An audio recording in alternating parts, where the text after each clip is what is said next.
So I've literally recorded this like 10 times because I can't tell if I have the confidence to wear this wife beater in the video. I was in like Walmart the other day and I saw it on the shelf for like $3 and it was calling out to me. So I bought it for this video, but I don't know if I have the confidence I need to wear it. Good evening, gamers, and welcome back to another episode of The War. That is the weekly anime recommendation, the show where I go out, I watch a frick ton of anime, I throw out all the bad ones, and I come back with one good recommendation for you, the viewer. The anime in question this week is a really special one to me. It's like, kind of brings back memories of Star Wars for me, so I really like it a lot. It is, of course, Legend of the Galactic Heroes. Die Thesis New, I don't know how you say it exactly, but one of those ways is right. And essentially what it is, the best way I know how to describe it is imagine like the Star Wars prequels had a baby with Attack on Titan. So what I mean by that is essentially it has all of like the geopolitical diplomacy that you see in the Star Wars prequels, but at the same time it has this like epic element to it. Like it has all these epic space battles. Almost on the same level as Attack on Titan, they bring that same energy of like high stakes, high like energy. Basically, if Star Wars was actually about war, I think Legend of the Galactic Heroes is what we'd get.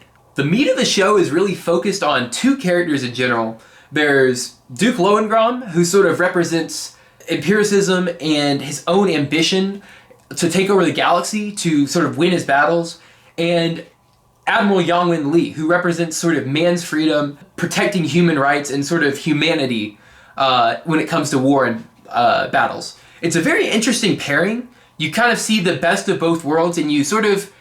It's a bit more nuanced than just this one character's bad, this other character's good. They do a really great job of showing both sides of things, and I think it's really very powerful message, particularly in today's climate of, you know, wars going on in countries and other things. I'm not going to say anything too specific. But if you are living in these times, you know exactly what I'm talking about. Very well done show, and I think they do this like battle of the wits kind of mentality, almost Code Geass style, very, very well. It's very structurally well done. Now, I kind of already mentioned this by comparing it to Attack on Titan, but one of the things that made me personally fall in love with the show and what makes me love it so much is the way they really balance out the power in this show. Every single action the characters take, there's a weight behind it. Like, every single action they take kills 1,000 people, or kills 10,000 people, or sometimes it even kills 1,000,000 people, right? So, you feel the weight and, like, the emotional weight, every single thing the characters do. Like, you feel that impact on the characters. Very much like Attack on Titan, if you like Attack on Titan, and gives it this epic feel that I think a show like Star Wars or sort of other more lighthearted shows don't really capture. That being said, one thing I don't really like about the show very much at all is the way on occasion the themes feel kind of contrived. One thing I hate like when shows do is whenever they like try to tell you how you're supposed to feel. Like the 86 is a great example of this if you've seen it. The whole time I feel like they're like, pity these people are bad, these people are bad, or these people are good, they're oppressed, oppression is bad. Like, I know oppression is bad. I'm not an idiot. I'm not like stupid, you know? Maybe like I'm just really smart, but whenever they just kind of shove an ideal down my throat and I just like, I already agree with it, I'm like, okay, show me something different, you know? I get really bored of it really fast. And that's one of the things that I think Legend of the Galactic Heroes is maybe a little weak on, is the themes are very like, I don't know, they're a little bit basic at times. It's like, killing people is bad, like, duh. I know that, I'm not a psychopath, right? One of my like little complaints I think about the show is that it's just not very subtle about the way it does things. Now, some things it's very subtle on. Some things like, there are sometimes they'll like try to push an ideal and it's like very subtly done and they build it up over a course of several episodes and I'm like freaking out the whole time, right? But I'd say that's kind of like, it's probably 50-50 in terms of like really deep stuff and like really not so deep stuff, if that makes sense. A little bit like hit or miss for me. You may like it better. If you like the 86, you'll probably love it because you don't have brain cells. I'm kidding. I don't know what I can't even finish this. Another thing that I'd say is like I'm kind of iffy on is the 3D animation. So all of the space battles in the show, they look good, but they're done using like 3D animation, so they feel a little fake and clunky. it's kind of like watching a Gumby and Pokey cartoon where like you can tell everything's just kind of fake and like clunky. I don't know. I mean, it's not bad.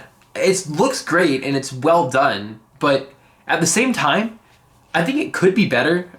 Maybe I'm just like so far down the anime rabbit hole I can't watch 3D animation anymore. Yeah, it just looks like you're watching like a Halo cutscene half the time, which is, if you're into that, that's okay. I prefer a little higher tier animation, but like, it's fine. It does the job and it doesn't look bad. It's just different than maybe what I'm used to. The thing I think the show does the best though is sort of the geopolitical tensions. Like, they do an amazing job of balancing out all this diplomacy, all this sort of backhandedness going on. There are tons of characters that like show up for a few episodes and then they're just like left out of the story for a bit and then they come back and they're relevant again. And you never really forget anything. They're all very memorable. It just works really well. It's like Dune almost. I mean, it's not at the same level of writing as Dune. I don't want to compare this to Dune because Dune is a masterpiece. But it has enough going on that you almost forget about a lot of the other things. And that's another thing that I love about the show is like the sci-fi elements and like the sci-fi mechanics. It's very interesting and very well done. They do like the world of like space and sort of like the space mechanics and the science side of the sci-fi very well as well. Like they have both aspects of it too. And you don't even notice the science elements because I'd say the phi side of the sci-fi is so well done, right? An example of this is like Zephyr particles. So there's like this like material in the world called Zephyr particles, which if like a laser hits it, it just like immediately combusts, right? It's a mechanic that's used a lot in the show. And it's really cool. It's really an interesting idea, but I don't really think about it too much because I'm so focused on the characters. I guess that's kind of a good thing. It's a good thing and a bad thing because I'm so distracted by the characters that I don't notice all the other cool things going on. Another thing that I kind of nerd out over is like there's like liquid metal, which is like really interesting. It's a very interesting idea if you think about it. It like absorbs like missiles because it's very dense, stuff floats on it, right? So it's like a missile defense system made out of liquid metal. It's very interesting. Sorry, I'm like nerding out. I need to like cut this. But a lot of interesting stuff going on if you're into like the science side of like sci-fi. So this brings me to my review of the show, and there's not honestly a whole lot I can say other than if you're into these big space epics like Star Wars or Star Trek, or probably even Dune, Legend of the Galactic Heroes fits right in with that. It's a really well done show. I think it gives sort of the anime perspective on this big space epic genre, and it's just a really well done show. They balance out so many different things, and there's so many different ideas that they're playing with. It's very well done, and there's basically no fan service at all in the entire show. So if you're like a new anime watcher, or you don't like to put up with any of that cringy crap, then you're definitely gonna love Legend of the Galactic Heroes. I would say in terms of characters, it's probably a 4 out of 5. The characters are compelling. Some of them are, again, a little simplistic, and they are very kind of one-dimensional. They have one aspect that's interesting about them, and that's it. So, not great characters, but there are also some really awesome characters. I mentioned Yongwin Lee and Duke Lowengram are very well established. They're very well done. It's basically a character study of these two and their, like, I guess, unconscious fights because they're on opposite sides of the war. They never really speak, but you sort of get a feel for how they would speak if they came into contact with one another, right? So, yeah, characters I'm going to give a 4 out of 5. I already mentioned no fan service, so 5 out of 5 for that.